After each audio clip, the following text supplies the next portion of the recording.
అరే పాండ్రి చాలా మంది హోమ్ టూర్ చేయమని కమెంట్ చేస్తున్నారు కదా! ఇక ముందుగాల పూజ రూమ్‌తోనే షురు చేద్దాం. మా ఇంటి కిందయితే మాలేసుకొని మల్లె చెట్లు, కనకాంబరాలున్నాయి. గవన్నీ తెంపి మా అమ్మకి ఇట్లా పూల దండల్లి, దేవునికి పెట్టుకొని పూజలు చేసుకుంటూ లవ్ అంటే లవ్ పానం ఆమెకైతే. ఇక చూస్తుర్రు కదా! మధ్యలో వాళ్ళైతే ఖాళీగా ఉంటే మేము వాల్ పేపర్ ఏసేసినాం. కానీ ఏం ఫోటో పెడదామని బగ్గా సోచాయించినాం అన్నట్టు.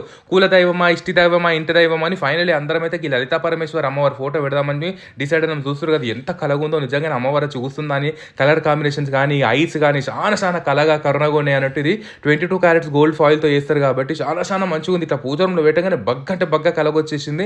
చుట్టుపక్కల అన్ని షెల్ఫ్‌లలో నేను అప్పుడెప్పుడో కొండపల్లికి వెళ్ళినప్పుడు దశావతారాలు తెచ్చుకున్నానంటే అవి పెట్టేసిన. నాకైతే చాలా నచ్చింది.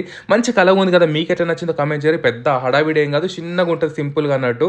మీకు ఇట్లా నచ్చితే కామెంట్ చేయండి. మీరు ఎట్లాగా అడుగుతారని ముందుగా నేనే చెప్తున్నా. ఈ ఫోటో అయితే మనం శ్రీ పర్ణయ ఇన్‌స్టాగ్రామ్ పేజ్ నుంచి కొనుక్కున్నా.